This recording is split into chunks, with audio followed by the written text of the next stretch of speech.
Hola, ¿cómo están? Muy buenos días, buenas tardes, buenas noches, sea la hora que sea. Gracias por acompañarnos en un nuevo capítulo de Quantum Astronomy. Un saludo en particular a la gente que se está uniendo por Twitch a la transmisión de Fulgor Lab. Y un saludo también muy en particular aquí al Juan Nieves, chileno Luis Rodríguez. Hola Luis, ¿cómo estás? Hola Simón, súper bien, pasando semanas agotadoras, pero volviendo con fuerzas para seguir investigando y también haciendo divulgación. Me he dado cuenta que he estado bien flojo con el tema de los chistes en el podcast, así que ya de la próxima semana voy a poner las pilas con que nos funen de nuevo. Hemos estado muy tranquilos con eso. ¿Y tú? ¿Cómo Y va yo he todo? estado bien, bien afortunadamente, bien de salud, de ánimo dentro de lo que se puede, considerando que estamos aquí viendo la pandemia horriblemente administrada por las autoridades de este gobierno. Ujú. Pero, pero bien, bien dentro de todo. Ahora que se bajó el colegio médico de la mesa. Ujú, Una la mesa mesa que social. una mesa que ni siquiera nunca tuvo actas. Es que esa sí existía, está la otra, la mesa ejecutiva, creo que se llama algo así, ¿Ya? que en esa no, no hay acta ni registro ni nada, que se Ujú. supone que esa es la que toma las decisiones. La mesa social es donde participan varios actores, entre otros el Colegio Médico, y esa es donde estas organizaciones tenían voz, bien, mostraban preocupaciones, entre otras cosas. Bueno, Pero claro, de manera crítica al gobierno para decirle, oigan, mira, han hecho todo esto como las weas, no nos han tenido en cuenta, no nos vamos a desgastar más, chao. Como dirían nuestras colegas aquí, ya chao, sabí. el gobierno es igual que Dora la exploradora, así como que hace que te escucha, pero después igual hace la weá que quiere.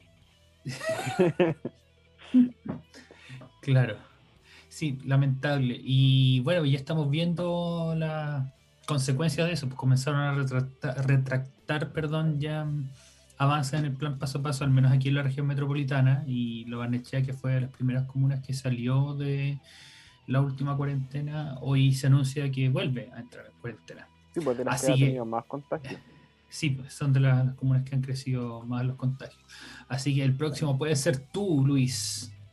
Sí, Providencia va a volver al encierro. No sé exactamente. muy A eh, a la época de las tinieblas. Matei Grado, Matei Burgo. Sí, Sí, pero bueno, yo espero la verdad que esto mejore pronto, que se tomen las medidas correspondientes y que eh, podamos regresar pronto a una vida lo más normal posible. El otro día, ayer, de hecho, me dio mucha pena, estaba escuchando música, escuché a Silvio Rodríguez, que me recuerda mucho a mi mamá. Y estaba pensando que hace harto tiempo no la veía y si esto estuviera un poquito mejor manejado, no podríamos habernos visto antes. Con ella, con otros miembros de mi familia. Y al mismo tiempo no podía dejar de pensar, estoy siendo increíblemente egoísta porque hay gente que han muerto, personas de su familia. Y tengo mucha suerte porque, claro, a mí me dio COVID, me dio leve, a mi familia cercana al menos no le he dado a nadie, así que estoy dentro de las personas afortunadas en que lo más terrible que de lo que me puedo quejar es que hace tiempo que no veo a mi familia, pero claro. tengo la oportunidad de verla nuevamente. Estamos en una tasa del orden de una persona muerta cada 15 minutos o algo por el estilo. Si 14 son minutos. 100 personas muertas al día, Ujú. claro, cuatro por hora, un poquito menos, un poquito más de 4 por hora. Claro. Así Horrible, que horrible.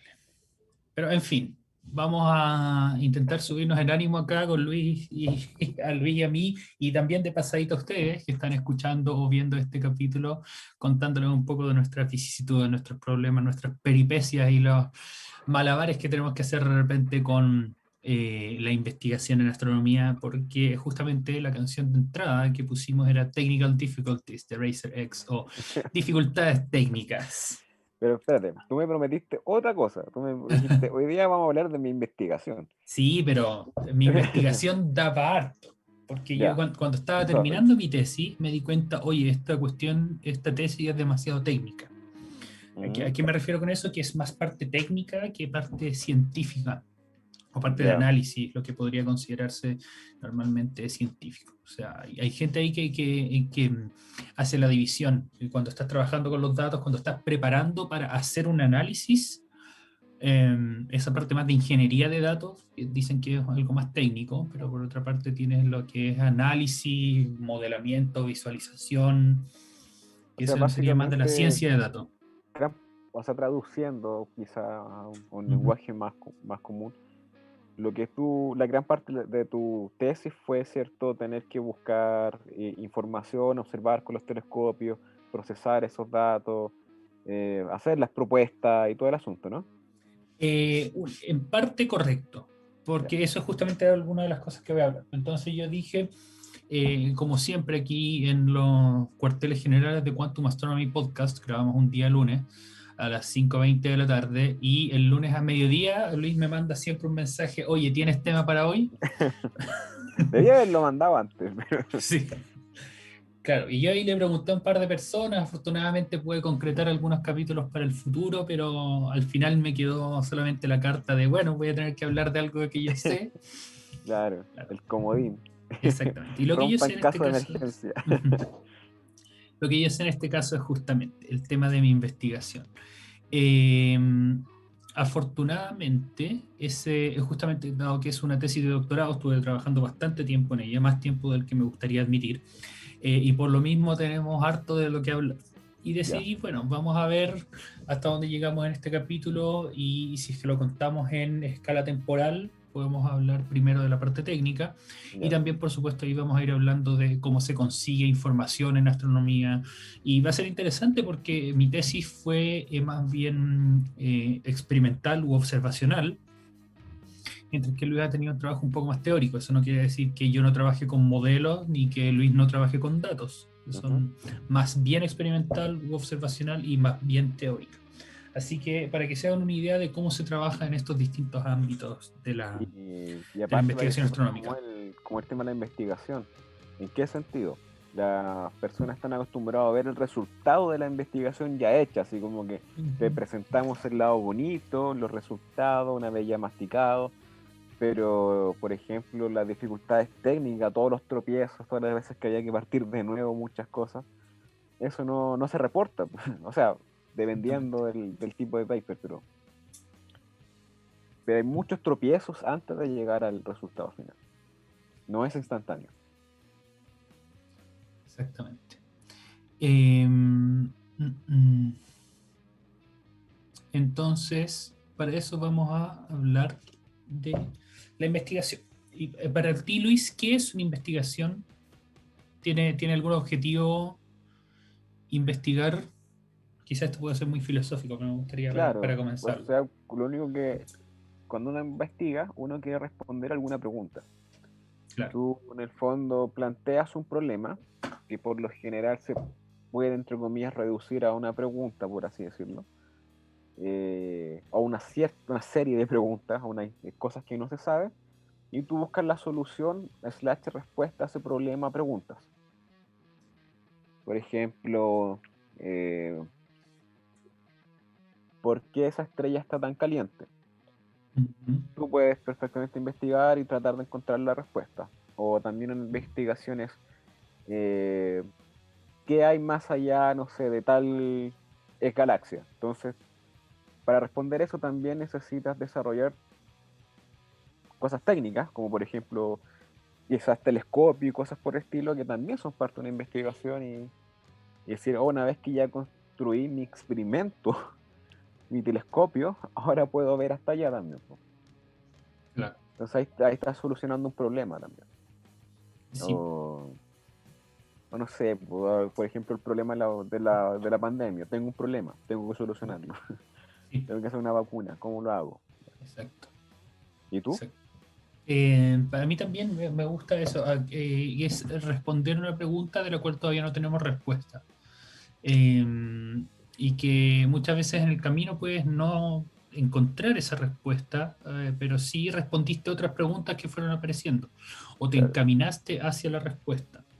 De hecho, Eh, muchas veces la ciencia, generalmente, no muchas veces, avanza tratando de responder preguntas.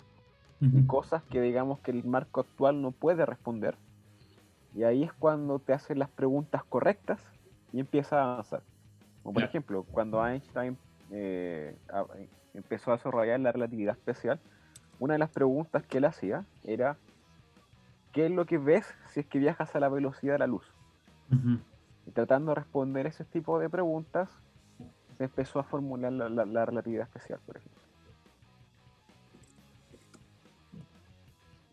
Sí, y muchas veces también hay momentos de la ciencia que aparecen Ujú.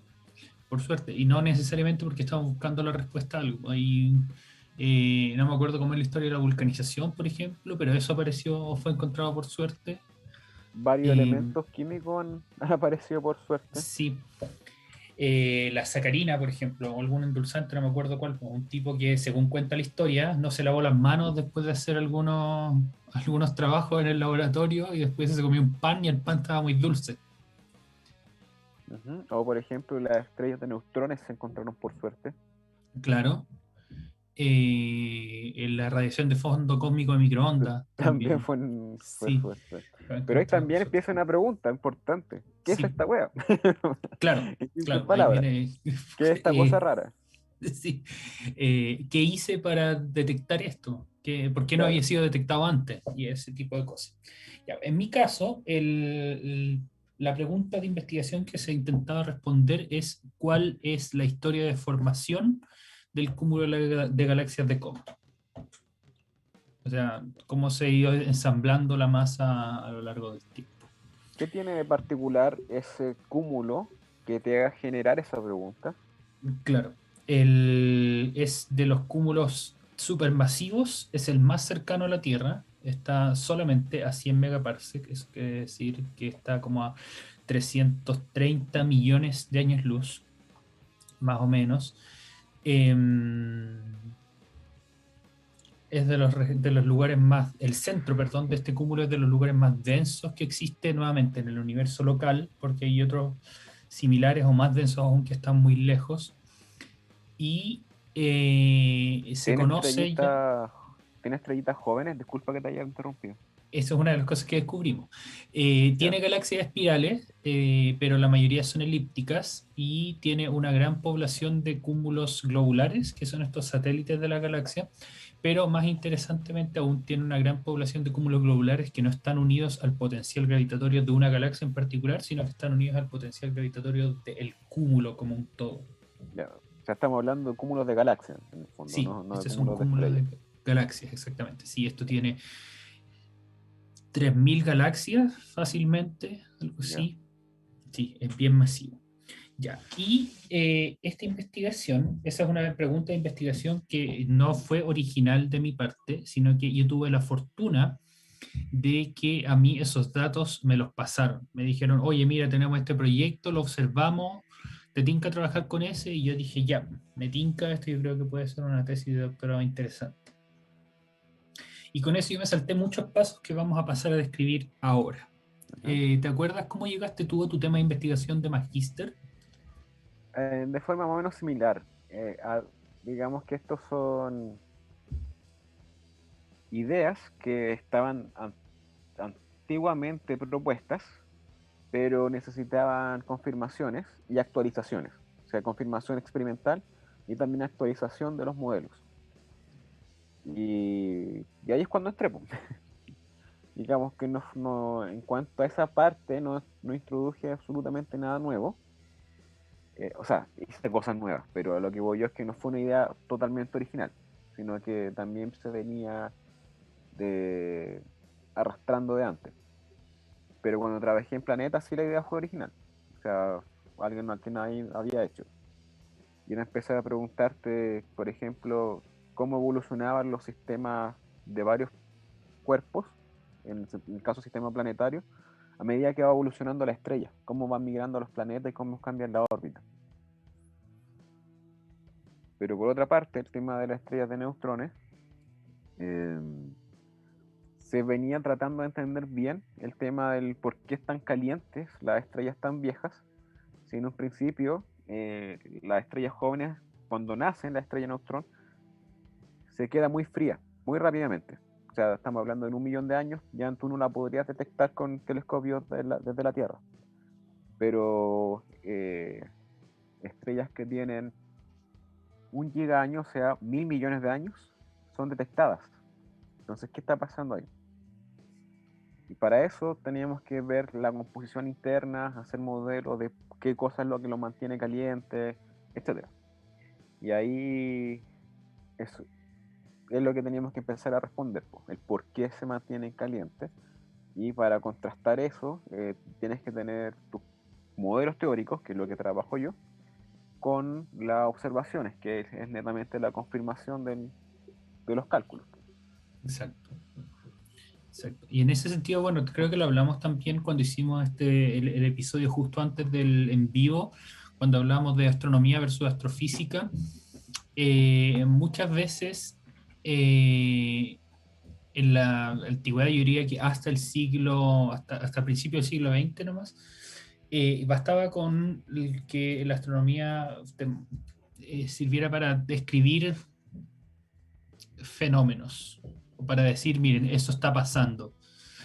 Publicamos un catálogo de estrellas, esta galaxia está rotando de tal manera. Claro. Pero con el advenimiento de la física moderna nace la astrofísica, entonces ahí tenemos que preguntarnos, o no solamente decir cómo son las cosas, sino que por qué están pasando algunas.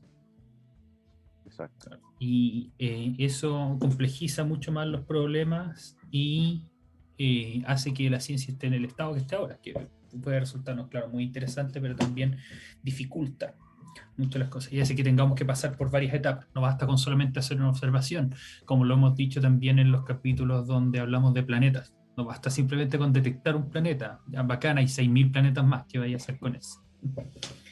Claro. En fin. Entonces, ahí con Luis también, claro, nos saltamos varias partes, al menos en astronomía observacional. Tú te haces una pregunta y esa pregunta puede ser eh, para mezclar un poco con lo que dijiste tú. ¿Por qué los planetas alrededor de tal tipo de estrellas o los sistemas planetarios alrededor de tal tipo de estrellas siguen tal distribución? Por ejemplo, digamos que observamos que alrededor de las estrellas más calientes los planetas siguen una distribución de que los más grandes están más adentro y los más chicos más afuera. Estoy inventando por Claro. si acaso. Entonces, esto es algo que se observa y esa es una parte del método científico, hacer una observación y de ahí hacerse una pregunta. Entonces, tú observas que ocurre eso y te preguntas por qué será eso, planeas tu experimento, que en astronomía no podemos, no podemos pescar estrellas y planetas y ponerlos a mover, lo podemos simular en un computador. Hemos hecho varios capítulos donde hablamos de simulaciones, pero nuestra principal arma en ese caso, para muchas personas, la principal arma es la observación. Bien, y eso Claro. después se puede complementar con teoría. Entonces Ahí tú formula observas, una hipótesis. exactamente. Tu pregunta la respondes a través de una hipótesis, un supuesto que puede explicar tu pregunta. Claro.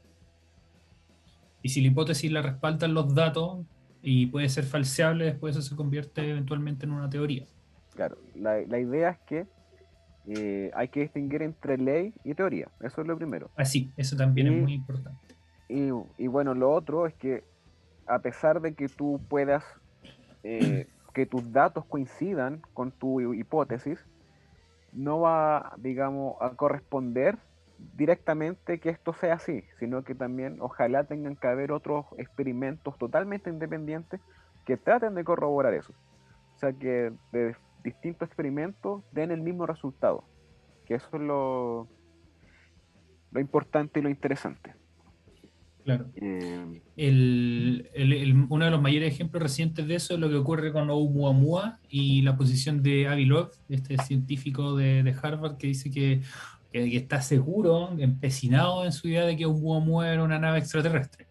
claro, Pero no hay evidencia para eso, no hay evidencia para otras cosas tampoco. Entonces va por ahí el tema. No se puede asegurar que sea alguna otra cosa, podría ser esto, entonces el tipo se agarra a eso sin evidencia. claro. Y también se aprovecha de algo, porque Oumuamua se fue del sistema solar y tenemos esos 3 meses de observaciones nomás y eso es todo. Y fue, Se fue. Sí. claro. Bueno, la cosa es que tú tienes que tratar de responder tu pregunta con esta hipótesis. Cuando tú tienes una hipótesis, ¿cierto? Por lo general tú lo haces en, a través de un marco teórico. Y eso es lo que hay que distinguir entre si es que tú lo que estás haciendo es leyes o teoría. La ley explica simplemente cómo se mueven las cosas, por ejemplo. Las leyes de Newton te dicen cómo se mueven, pero no te explica directamente el por qué. No te da un trasfondo tan grande, sino que tú simplemente observas una relación matemática. Por otra parte, la teoría le da una profundidad al asunto. Te va explicando más un por qué y un cómo a la par. Por ejemplo, la gravedad. La gravedad de Newton es una ley universal de gravedad, pero te dice qué es lo que es la gravedad. Pero si tú tienes la teoría de relatividad general, ahí te va a explicar que la interacción gravitacional es una distorsión del espacio-tiempo. Y ahí tú tienes un marco teórico, tienes una teoría. Y la teoría de relatividad se ha intentado probar con distintos experimentos totalmente independientes, de distintas formas, de muchas implicancias que genera la relatividad. Y esos experimentos totalmente independientes han mostrado que está correcto. Entonces, cuando pasa un montón de pruebas, tú dices, esto lo puedo llamar una teoría. Cuando explican modelos, da un trasfondo, etc. Mientras tanto, si encontraste una pura relación, eso es una ley simplemente. Claro, en este caso lo que queríamos buscar en mi investigación no era describir una ley ni nada de eso, sino que queríamos ver cómo algunas leyes o modelos se podían aplicar dentro de este cúmulo de galaxias. No quiere decir por eso que era menos ambicioso algo así, sino que apuntábamos a algo mucho más localizado. Yeah. Bien, conociendo leyes que ya...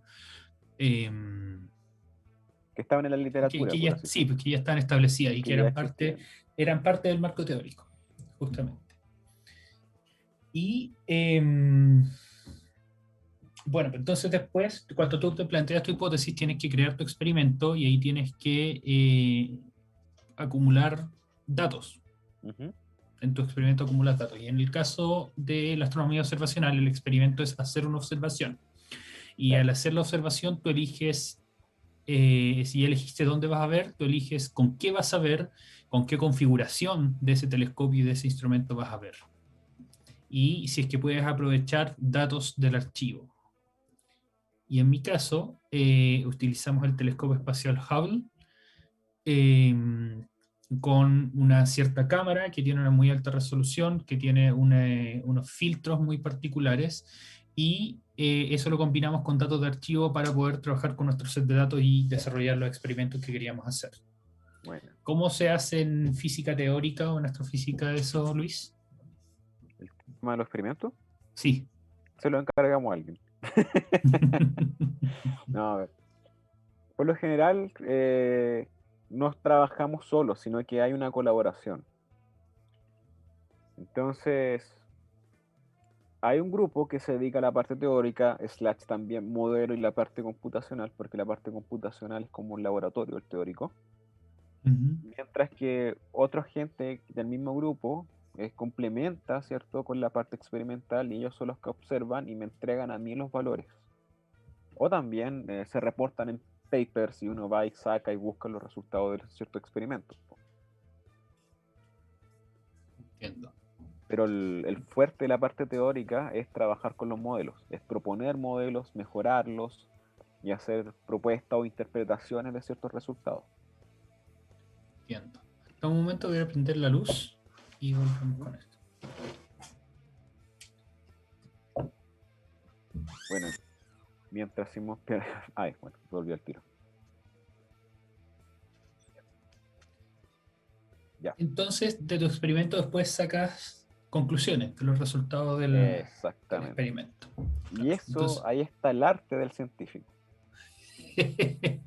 Sí, porque si las conclusiones no son lo que esperabas de tu hipótesis, si las conclusiones o si el experimento en realidad no respalda tu hipótesis, hay que ir cambiando algunas cosas en el camino. Y eso no quiere decir manipular los datos, sino que quiere decir cambiar o hacer una hipótesis distinta. Claro, aquí pasa también de que generalmente los experimentos en el laboratorio típico, como la gente de biología, de química o física, ellos pueden manipular las variables en su experimento. Por ejemplo, subirle la corriente a algo, aumentar el pH, no sé, cualquier cuestión. Pero acá en astronomía tú no puedes trabajar directamente con las estrellitas. Entonces, ¿cómo por así decirlo? Compensar, la cosa es que nosotros tenemos muchas estrellas para mirar. Entonces, la idea es ir comprobándolo con distintos cúmulos, con distintas estrellas, en distintos lugares. A pesar de que no puedas cambiar el valor de la estrellita, puede que haya alguna similar o otra equivalente que te sirva, ¿cierto?, en algún otro lado del universo y simplemente la tienes que observar. Aquí tenemos que usar el poder estadístico nomás. El poder estadístico. Eso Exactamente. quiere decir observar, como decía, observar la mayor cantidad de objetos posibles. Claro. Para asegurarte de que tus resultados sean robustos, que es una palabra que se usa mucho en ciencia natural. Exacto. Por lo general... No, dale. Y en mi caso, por ejemplo, el estudio, la hipótesis que nos planteábamos, que era que la formación o la historia de formación del cúmulo podía establecerse a través de la información que nos entregaban los cúmulos globulares, teníamos que observar muchos cúmulos globulares. Uh-huh. Claro.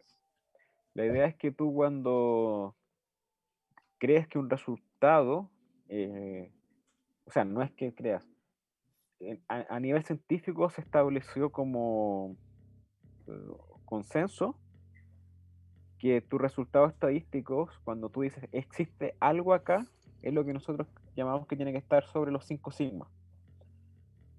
Que la cosa es que tú el resultado que veas lo puedas distinguir muy bien de lo que es ruido. Y ahí, a ver, ¿cómo le podemos explicar esto? A medida que tú, por ejemplo, mides algo, hagamos alguna cosa muy simple, que se mida la longitud de un teléfono celular, una regla. Entonces, si tú la mides muchas veces, vas a tener distintas mediciones, porque ya sea, por ejemplo, la regla con el contacto térmico se expandió, o estas reglas de, digamos, ¿cómo se llama? De plástico, que si tú la miráis como por un ladito, dependiendo de la perspectiva, te varían unos poquitos milímetros, ¿cachai? Claro, le pides a otra persona que haga la medición y la otra persona tiene otro ojo. Claro, O entonces sea, no otro ojo, sino que tiene otra percepción. va a generar un montón de datos. Ponele 300 mediciones. Estamos exagerando acá. 300 mediciones. Y tú la vas a agrupar por números, así como por intervalos, mejor dicho. Y vas a contar, ¿cierto?, cuántas mediciones tuviste en un intervalo, en otro, en otro, en otro. Y te va a dar cuenta de que si tú promedias esas cosas y ordenas los datos, vas a ver que se va a generar una especie de una campana donde el centro va a estar en el promedio. Como una campana, una especie de forma de fantasmita. Y el ancho de esa campana es lo que nosotros llamamos los sigmas, que es en el fondo la dispersión de los datos.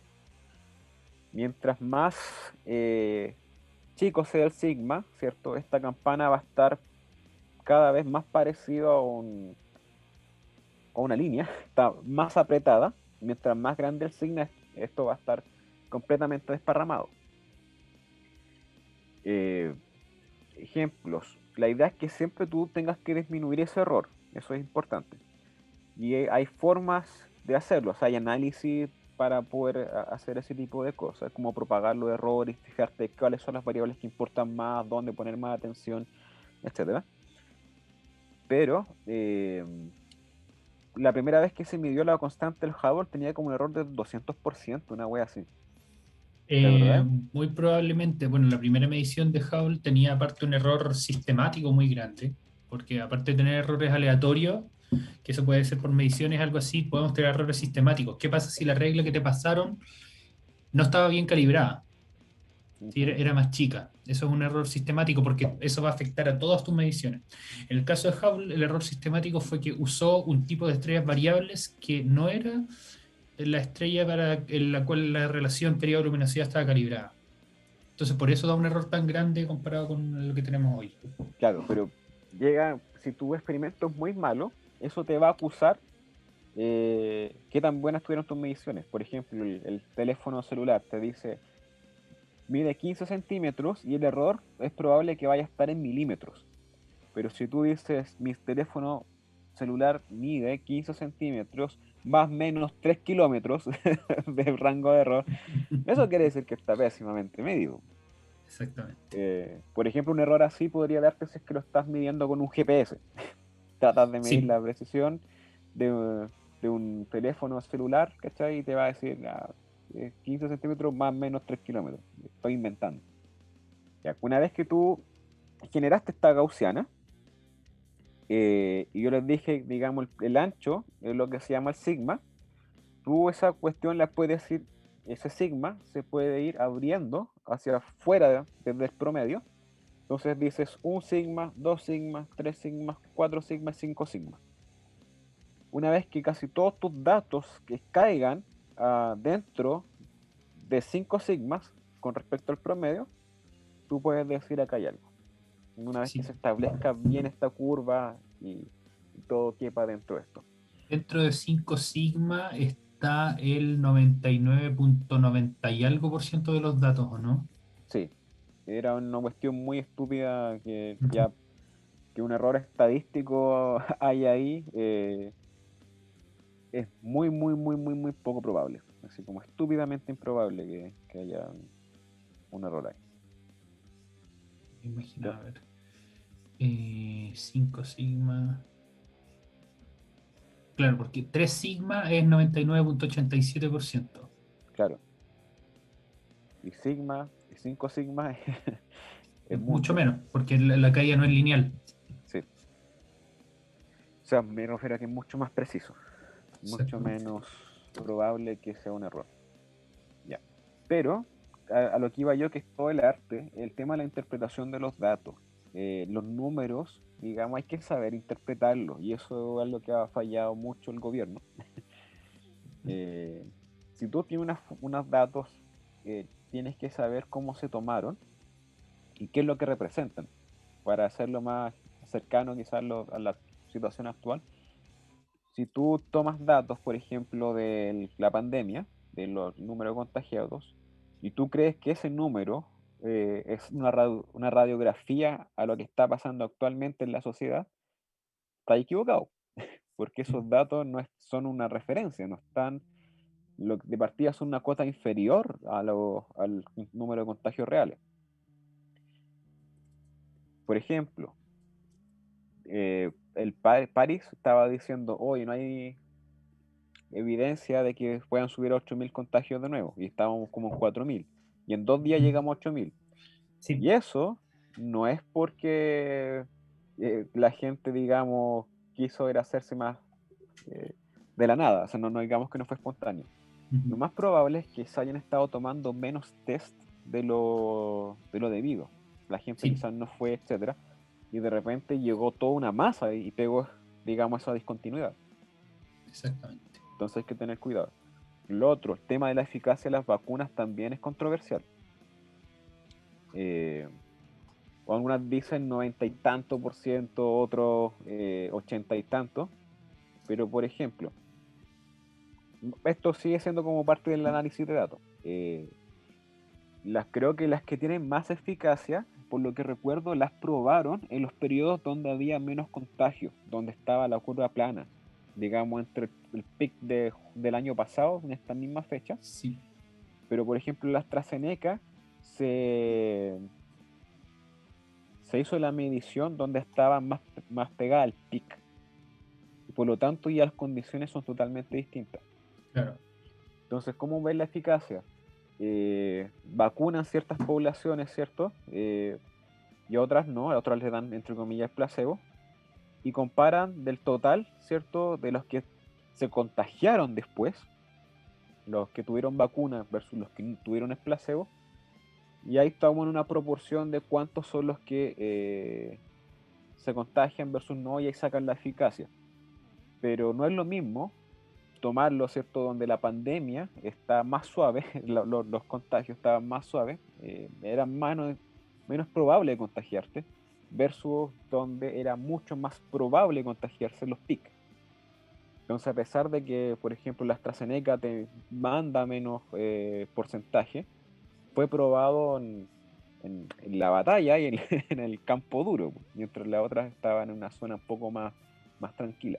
Exactamente, Entonces, a hay pesar un de que, poco de sesgo de superviviente. claro, a pesar de que tú veas el dato, tienes que saber interpretarlo, pues. Y eso es lo que yo digo yo, que es el arte detrás de la Sí. interpretación del dato. No es Recuerden simplemente que ver el número. nosotros no tenemos experiencia o mucho conocimiento de vacunas, pero sí de análisis. Bien, así Claro, que si es que estamos diciendo alguna barbaridad también, que no, que nos lo hagan saber. sí, pero dudo que haya sido algo extremadamente equivocado. Sí, Lo mismo que pasa, a mí por eso me caen también muy mal los ingenieros comerciales y los hueones políticos, etcétera, que se jactan de los índices, weón. Si los índices tenéis que saber interpretarlo, no son radiografías, ¿cachai? Tenéis que saber qué es lo que están midiendo y que son de referencia.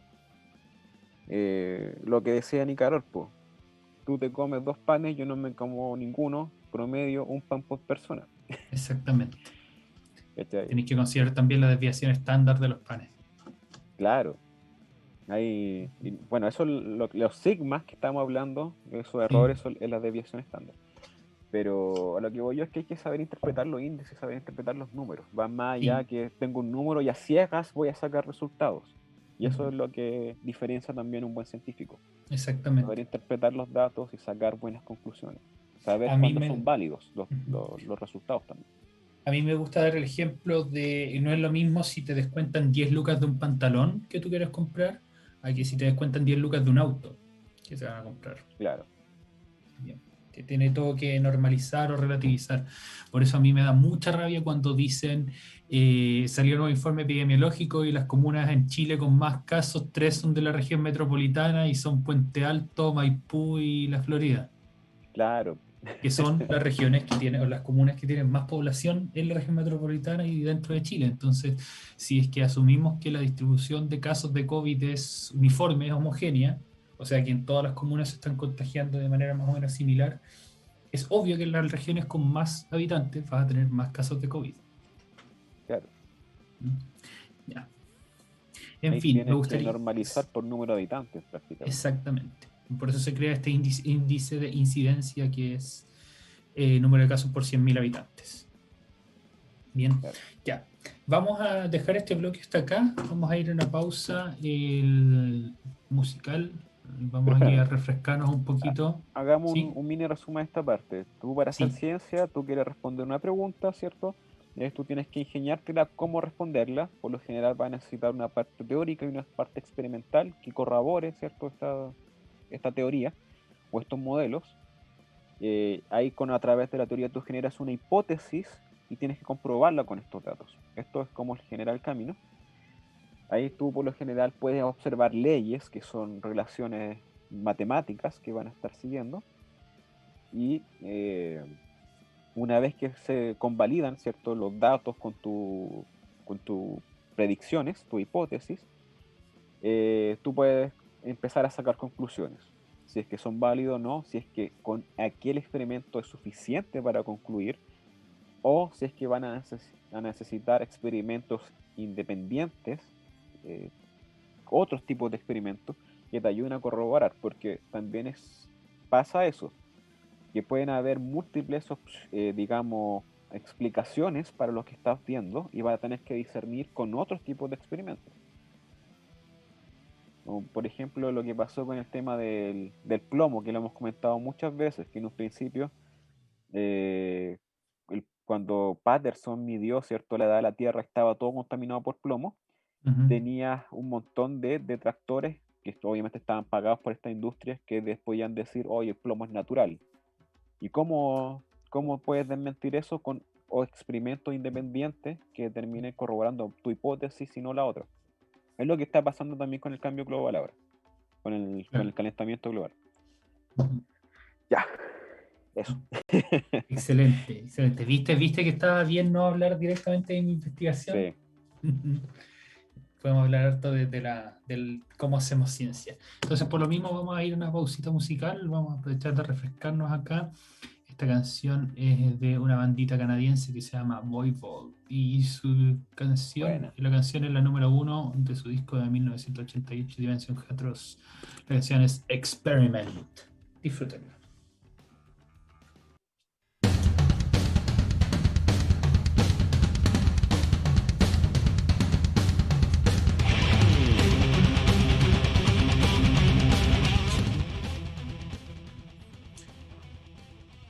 Volvemos a hacer Quantum Astronomy después de esta pausa musical, donde estamos hablando de parte del desarrollo del conocimiento científico, de cómo se hace una investigación desde cero.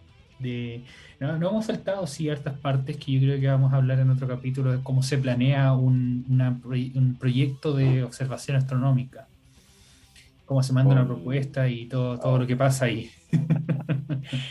Eso Ese siempre capítulo va a se estar hace, bueno. sí, se hace todo el día anterior y punto. Esa es la regla. Sí, Oye, los sí. capítulos que van a estar densos van a ser ese y después cómo se crea un paper y todo el proceso hasta Ah. que te lo publiquen. Oh, ya. Bien, Ya, vieron mi cara de... sí. Malditos recuerdos de Vietnam, sí. Sí, estoy en ese proceso ahora también, así que... Excelente.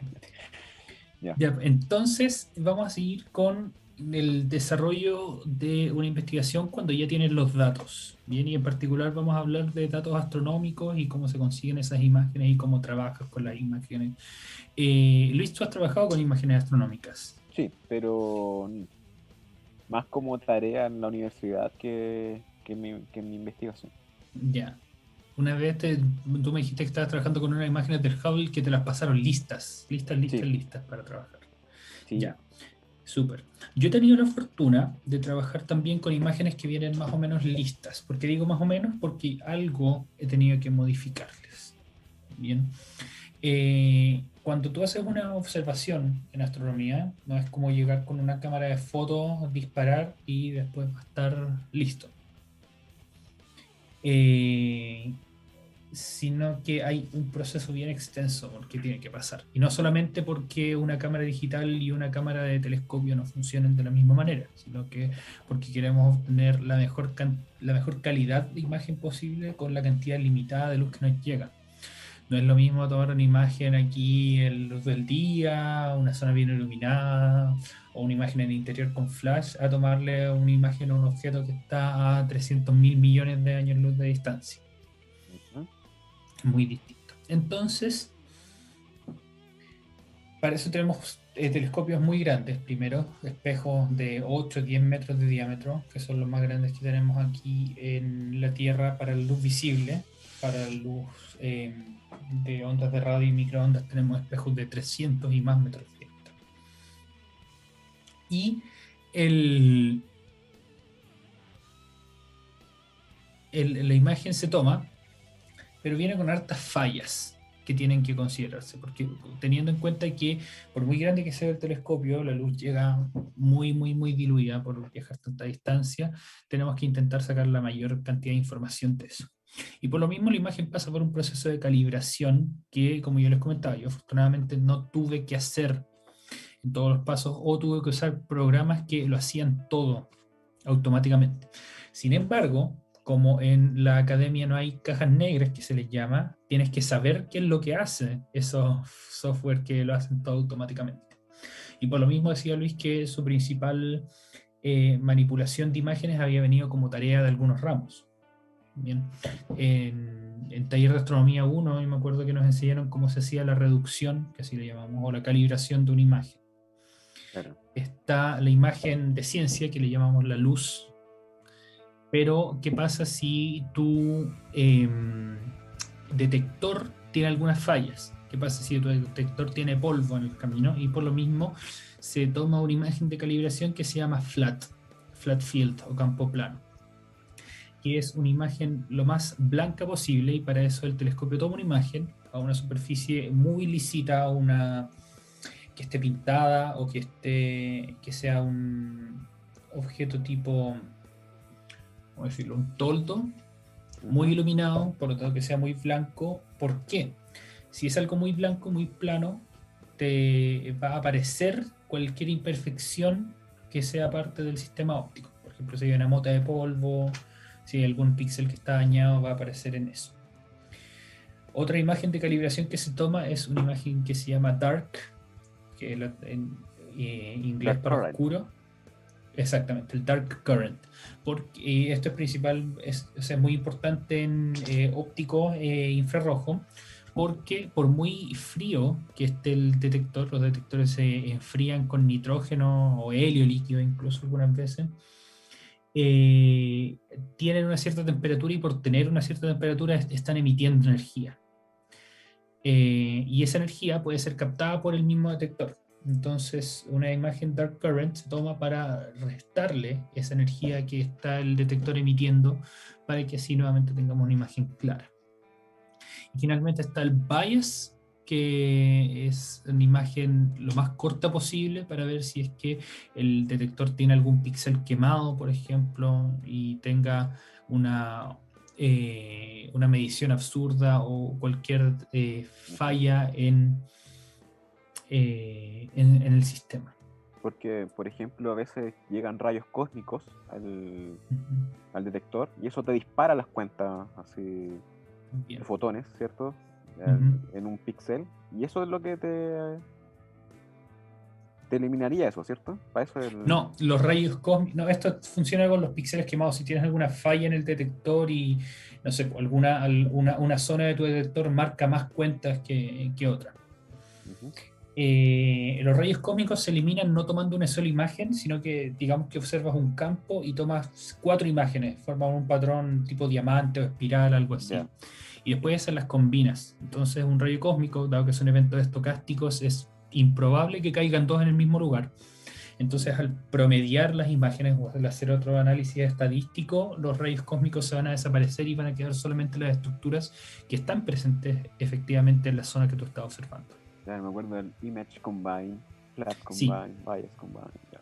exactamente. Todo eso es parte de una rutina de IAF, que es un software viejísimo de astronomía, que hay gente que todavía lo usa, pero hoy en día afortunadamente tenemos herramientas un poco más amigables. Bien, herramientas de Python o paquetes propios que son de cada uno de los telescopios, instrumentos y observatorios que estamos usando.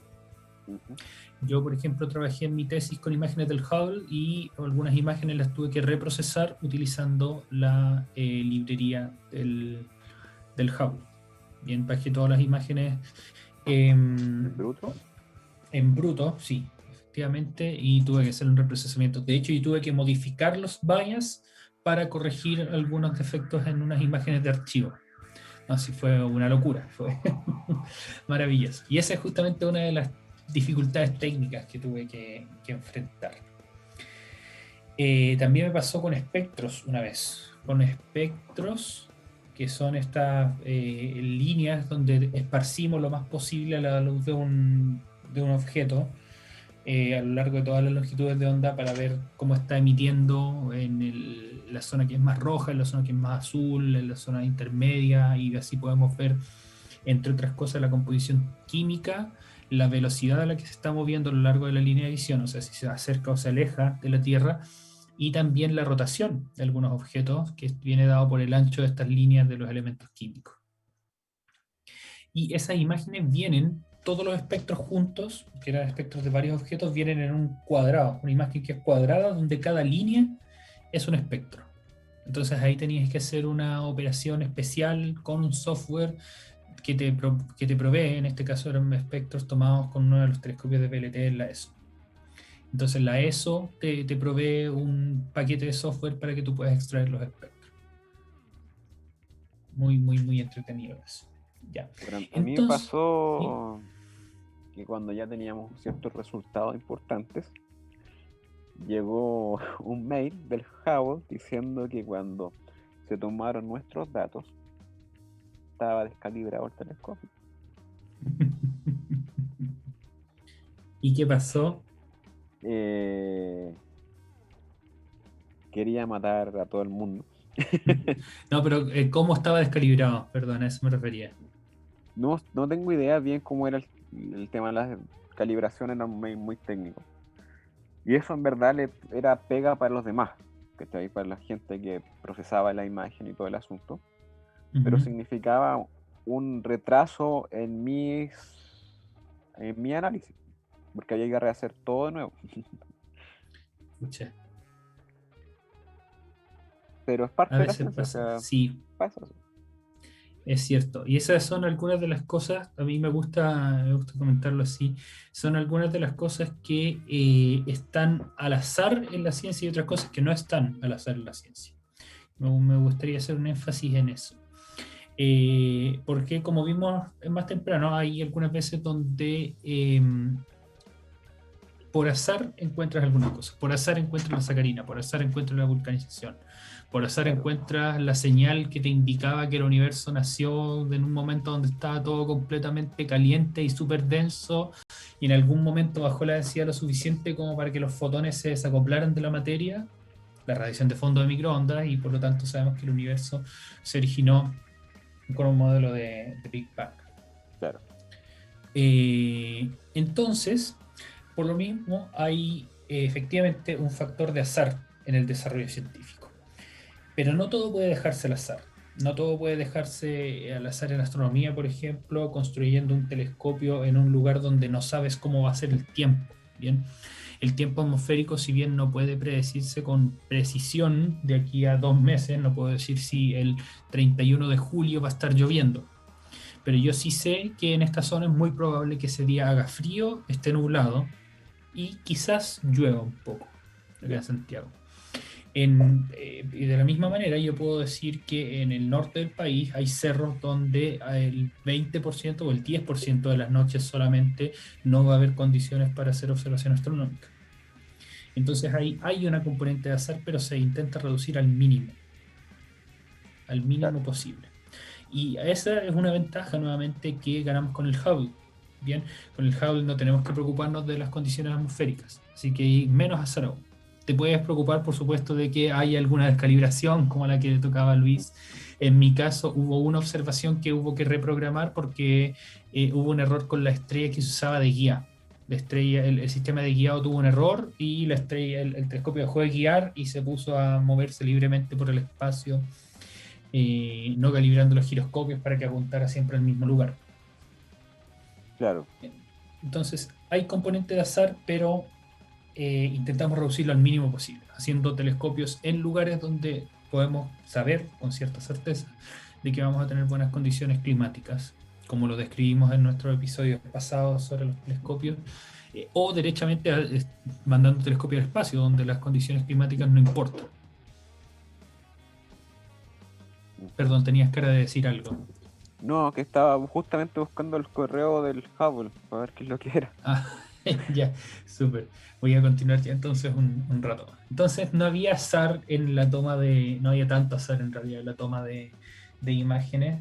Y en astronomía suele ser así, no dejamos mucho al azar a esa hora. Por supuesto que hay hartos otros componentes de azar, como si es que estamos intentando observar un fenómeno muy extraño, puede que no lo encontremos o puede que nos topemos con algo extraño. Hay ¿qué pasa si en nuestras imágenes, por ejemplo, aparece algún asteroide? Eso es algo que puede ocurrir. Pero en fin, creo que perdí un poco el hilo. ¿De qué estaba hablando antes? De tomar imágenes con el Hubble.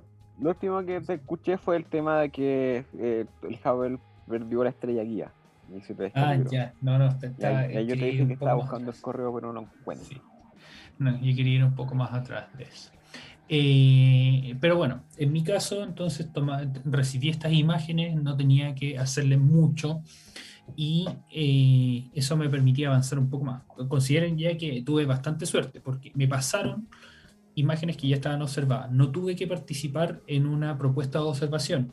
Hay otros compañeros de posgrado, de doctorado en particular, que crean sus propias propuestas de observación. Yo eso lo valoro un montón, es algo que no me tocó hacer para mi investigación propia.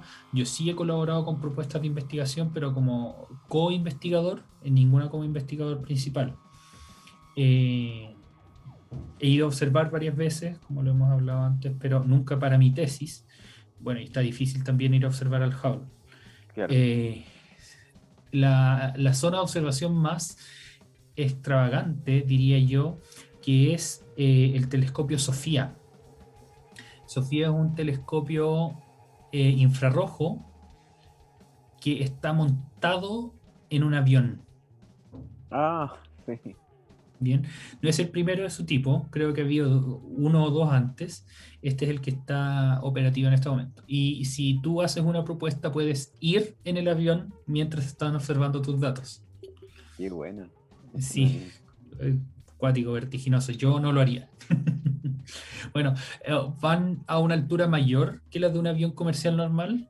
Es un Boeing 787, creo que es un avión Ujú. bastante grande. Van a una altura mayor a la de un avión comercial estándar porque a medida que la atmósfera se hace más tenue, eres menos propenso a turbulencia. Y la idea es que tengas un vuelo lo más tranquilo posible. Yo Oye, conocí, y alcanza a ver la curvatura, ¿no? De la Tierra. no sé, creo que necesité llegar como a 11 kilómetros de altura sobre el nivel del mar para verla. Ujú. No estoy seguro a qué altura vuela este avión. Yo conocí este proyecto cuando vino el director acá a Chile porque estaba en conversaciones para que Chile fuera el nodo del hemisferio sur para observar, porque este avión tiene dos temporadas por año, una en Ya. el hemisferio norte y otra en el hemisferio sur. Pero al final se inclinaron por hacerlo en Australia y Nueva Zelanda. Entonces, por allá hacer las rutas de observación cuando están acá en el hemisferio sur. Sí, muy, muy bacán ese proyecto. Ya.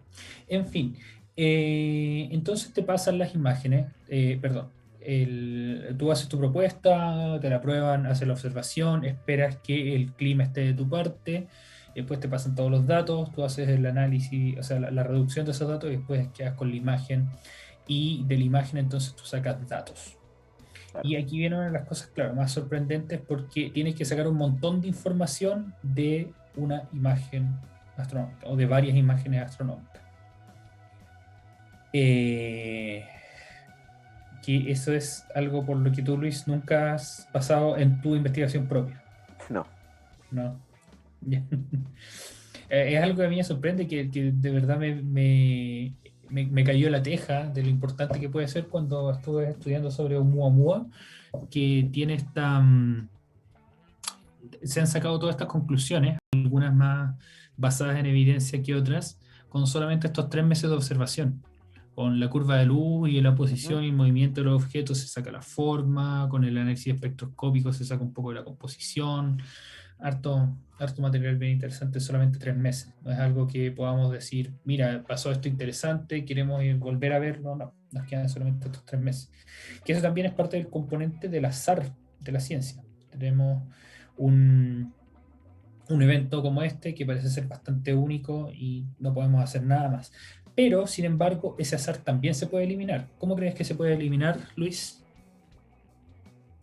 ¿Cuál de todos los azares que mencionaste? El que un objeto como Oumuamua llegó y pasó y se fue. Y tenemos que conformarnos con esos 3 meses que estuvo nomás. Ya. Mandando una sonda, por ejemplo, y le dejamos pegado un GPS. Claro, eso se puede hacer, pero eso es considerando que este objeto ya pasó. No, está difícil pillarlo ahora. Ujú. Lo que se intenta hacer es o lo que queremos hacer es que con telescopios como el Vera Rubin Telescope, el que era antes el LSST, ese va a estar observando constantemente el cielo nocturno del hemisferio sur. Claro. Entonces se espera encontrar al menos un Oumuamua o un objeto tipo Oumuamua más por año. Eso entonces Bueno. puede ayudar a, bueno, tener más datos, a hacer mejores observaciones y a, eh, ¿cómo decirlo? A A sacar mejores conclusiones.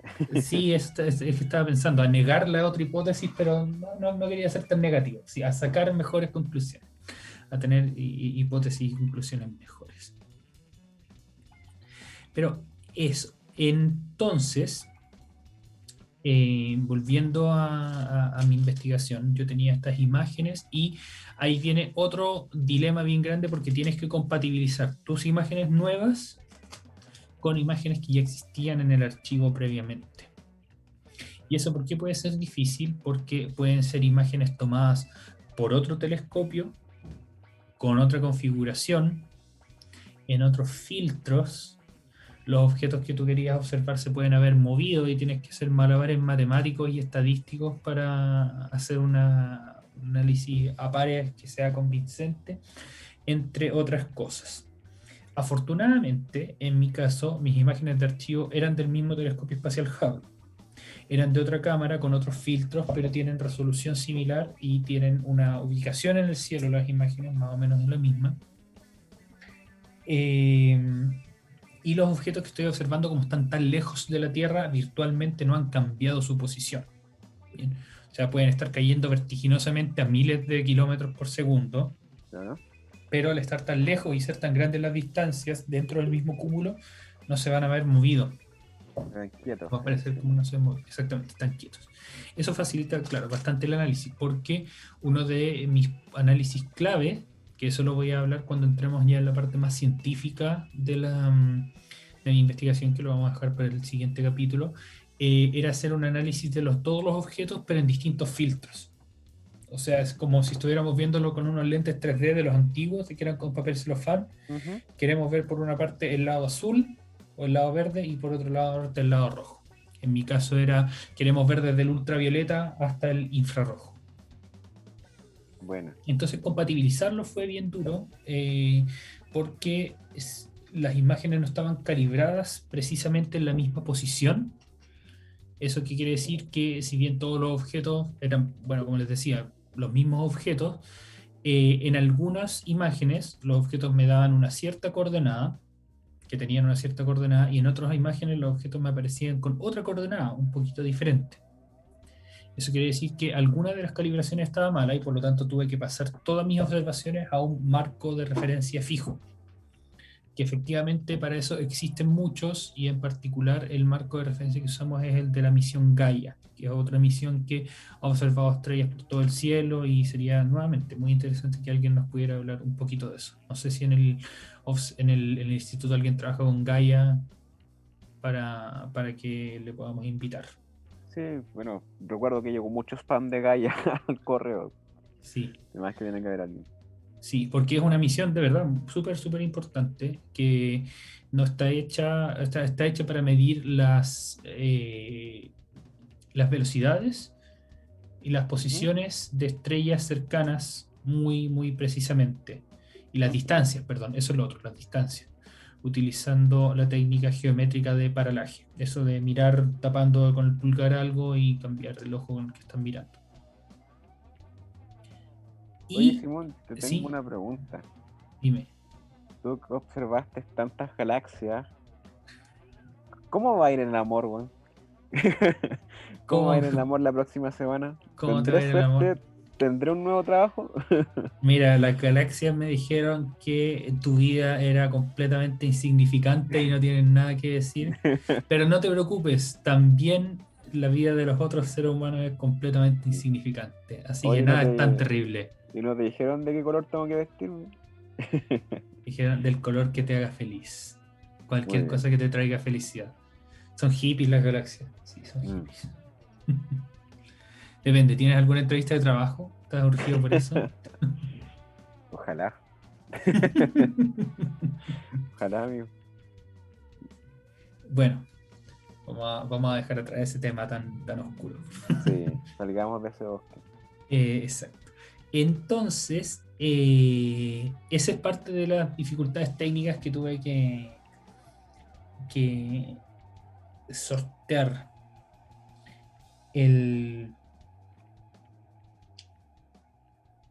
Hay otras, claro, muchas otras que están más relacionadas con el lado científico, por ejemplo, intentar compatibilizar, y para eso yo creo que lo vamos a mostrar con imágenes, así que eso estaría bueno mostrarlo también por Twitch y anunciarlo con un poco más de antelación, pero no para la próxima semana, para algunas semanas más.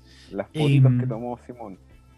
Sí, exacto. Porque al ser cámaras distintas, con filtros distintos, con resoluciones distintas, estás intentando compatibilizar dos conjuntos de datos que tienen, por supuesto, para compatibilizarse porque son de los mismos objetos, pero no es tan sencillo hacerlo. Ujú. Eh, en particular, si es que tú estás mirando una galaxia, como las que hay en el cúmulo, como que son la mayoría elípticas, y la miras con un filtro ultravioleta, no va a ser lo mismo que la mires con un filtro infrarrojo, por Claro. el tipo de estrellas que tienen, por la estructura que tienen, cómo se van ubicando las estrellas en eso, y muchas otras cosas que vamos a hablar más adelante. Entonces ahí tenemos otro ejemplo de estas dificultades que pudieran haber surgido. Ahí se agrandan o se achican los tamaños, dependiendo del Sí, filtro que vaya usando. exactamente, se agrandan o se achican los tamaños, y en particular las galaxias que se veían más grandes, perdón, en el infrarrojo. Claro, porque hay más gas emitiendo en infrarrojo. Entonces es una zona mayor que la que está más caliente que está emitiendo en Ujú. ultravioleta. Sí, y los espectros de las estrellas también ahí se meten, ¿no? Es un cacho más o menos grande. Claro. Y aparte de eso, están las dificultades técnicas de comenzar a aprender software nuevos. Ujú. Eso me hace sonar como que soy un viejo que no sabe usar un computador. No Claro, es tan entonces, así, ¿cómo eso de no programar en Fortran? pero Oye, eso eso de es programar justamente en el papel. sistema. Eso es justamente el sistema, es el problema, perdón. Algunos de estos sistemas están hechos a finales de los 80, entonces usan compiladores viejísimos que siguen vigentes, pero que si hay algo que no entiendes o tienes que meterte al código fuente y estás mirando ahí un programa que está escrito casi con cuña y cincel en tabletas de piedra, Claro. o tabletas perforadas, para hacerlo un poco más realista. Y ahí tienes que poner a maquinar tu pensamiento programativo, programacional, no sé. Tu pensamiento de programación, más allá del lenguaje que tú usas. Yo uso Python, por ejemplo, me gusta mucho. eh, pero el conocimiento de Python en sí no me sirvió para entender algunos programas. Tuve que usar el conocimiento de scripting y de cómo pensar algorítmicamente y cómo Claro. seguir variables y todo eso para resolver algunos problemas. Y el conocimiento ancestral de Yahoo Respuestas. Sí, y de Stack Overflow, sí. Ay, qué divertido. Entonces, eso mezclado con algunos software que, claro, que están hechos hace mucho tiempo y por lo tanto están hechos para imágenes que estaban creadas en un estándar que era muy antiguo. Ujú. Otras imágenes que son ahora un poco más nuevas, aunque en astronomía no ha cambiado tanto. El estándar, que son las imágenes FITS, no ha cambiado mucho en 20 años, algo así. Eh, de todas maneras, ahí hubo varias cosas interesantes que tuvimos que probar. Eh, Compatibilizar software nuevo con software viejo. Por ejemplo, un software un poco más nuevo te puede entregar un catálogo de objetos de una manera, pero un software viejo lo espera de otra manera. Entonces ahí Claro. tienes que hacer la transformación, fue alguna de las otras cosas, y eso estaba bien interesante. Y qué fortuna la tuya que no tuviste que lidiar con algunas de esas cosas. ¿Cuál fue Bueno, tu cuando dificultad hablemos de la técnica? parte teórica, te voy a A eso decir qué voy, fortuna. sí. A eso vi porque estaba pensando, la parte teórica, cuáles son sus problemas técnicos. No me cabe esta ecuación en el cuaderno, lo voy a tener que poner de lado. Viste mi historia de Instagram. Sí. Uno de los grandes problemas es toparte en algún momento con el desarrollo de ecuaciones que no puedes resolver. Mm. Y no sabes cómo se comporta porque las integrales son tan grandes que no te caben en un papel y tienes que escribirlas en la ventana en el ventanal de tu departamento porque es la única forma de más o menos empezar a dimensionar cómo caben las cuestiones. Y que nadie ha hecho esas integrales, o si es que alguien ha hecho algo, por lo general ponen esto es straightforward, esto es como llegar y hacerlo, y no ponen cómo lo hicieron, y en verdad no es straightforward, no es tan fácil. Eh, sí, o sea, una de las grandes complicaciones que hay es cuando nadie ha hecho algo, ¿cómo sabéis si lo que estáis haciendo está bien hecho? Y ahí es todo un arte también de, por ejemplo, resolver ciertos sistemas de ecuaciones que no son para nada lineales, son re complicados, son un montón de variables que están acopladas. Eh, ¿Cómo sabéis que está todo funcionando ok? Sí, eso también me pasó a mí. Yo en un momento estaba, eso iba a hablar de la parte científica. eh, Esto es algo completamente nuevo. ¿Cómo sé si está bien? ¿La estoy vendiendo? ¿Hice todo mal? Claro. Estaba aterrado por eso. Y lo otro es que igual vas a llegar a partes que se puede volver tan complejo la parte física en que no, quizás tu área de expertise termina hasta ahí, po. Y tenés que empezar a aprender estas nuevas cosas para poder entender lo que te está sugiriendo. Pero no estamos hablando así como eh, me leo un paper y listo, ¿cachai? Pueden llegar a ser bien complejas las cuestiones nuevas. Y aparte tienes que saber cómo las herramientas que estás ocupando tú el resto de publicaciones, también tienes que chequear si es que eso está bien hecho para poder tú meterlo en tus ecuaciones, por así decirlo. Y eso es otro cacho más, ¿cachai? Porque muchas veces esos papers puede que no estén bien explicados, o tú no lo estás entendiendo, o porque te falta conocimiento. Entonces, en el fondo es como, ya, necesito leer tal paper, y cuando vais leyendo es como, ah, pero me falta este otro. Y vais, ah, pero tengo que, puta, repasar esta weá en tal libro, ah, pero tengo que hacer esto otro. Y al final te puede empezar a propagar por las ramas, y ahí es donde está el problema. Sobre todo cuando llegáis a zonas donde, como te digo, no dominas quizás toda la física y fuiste. Pues. Lo menos a mí me ha pasado, pues en un momento, por ejemplo, yo no domino física del sólido. Y en un momento, cuando estamos viendo la parte de la corteza de la estrella, cómo se propaga el- la temperatura desde del núcleo hasta la superficie, hay unos papers que lo hacen, pero ¿cómo estáis seguros que esa información es correcta? ¿O en cuáles son los rangos que son válidos? ¿Cómo podéis asegurar que lo que estáis ocupando está bien? Entonces ahí, y si eso lo sacaron de física al sólido, yo no sé física al sólido. Entonces tenéis que empezar a como a instruirte un poco y a ver si es que confiáis, si es válido, que también citados están, etc. Y cómo acopláis todo eso. Ujú. También, por ejemplo, me pasó con el programa. Pues programa, si es que no lo resolvíais de forma inteligente, la cuestión se demoraba más que la del universo en correr. Así Me de pesada era encanta la, cuando la pasa ecuación. eso. ¿Ah? Me encanta cuando pasa eso. Cuando no hay tiempo para resolver el programa. No, Sí. no ha existido tanto tiempo para que se pueda correr. Bueno, eso es algo que les digo a mis estudiantes. Cuando pasamos termodinámica, les digo que la ecuación de Newton siguen siendo relativamente válidas ahí, pero por ejemplo un centímetro cúbico de aire siguen siendo válidas. Las colisiones, tú modeláis las pelotitas que peguen a una y salga disparada. Pero en un centímetro cúbico de aire hay como 10 elevado a 23 partículas. Entonces, si te demoráis un segundo para resolver una colisión, te vaya a demorar 10 elevado a 23 segundos en resolver.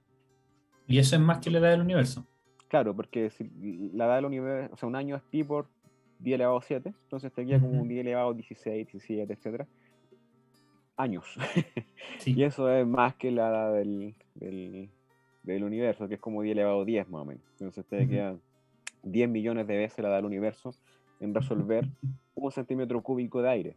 O sea, tienen que haber formas más eficientes de hacerlo. Bueno, sí, qué Y fortuna que no pasé por eso. claro, y eso es saber cómo, digamos, matemáticamente ayudar a todas estas cosas al computador, cosa de darle el menor trabajo posible.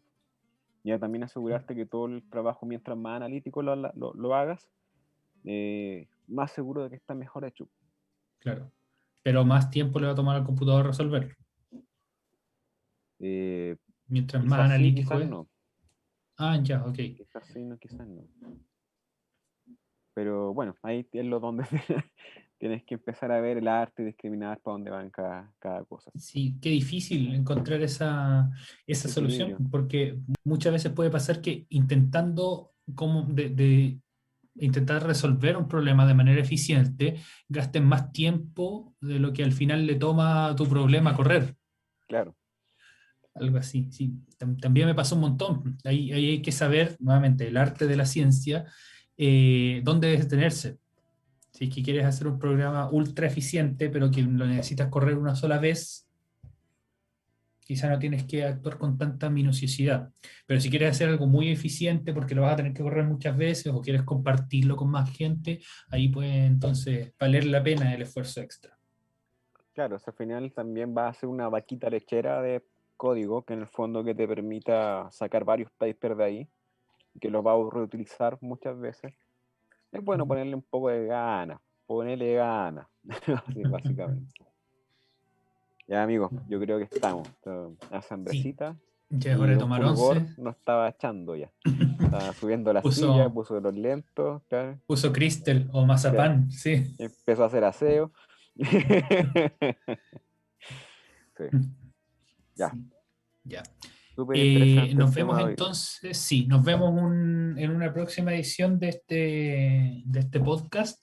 El tema de particular de mi investigación y cómo vamos desarrollando la ciencia. Bueno, hablamos también de la investigación de Luis, no quiero volverlo algo sobre mí.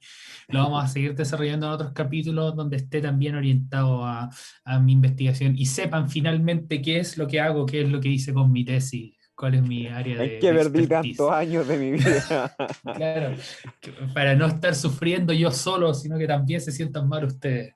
Ya, pero yo creo que eso es capítulo en vivo. Yo creo, Ya, sí, algo me así. parece, sí. Lo sacamos en vivo por Twitch. Cuéntenos entonces después en alguna de nuestras redes si les Para, tinca esa idea.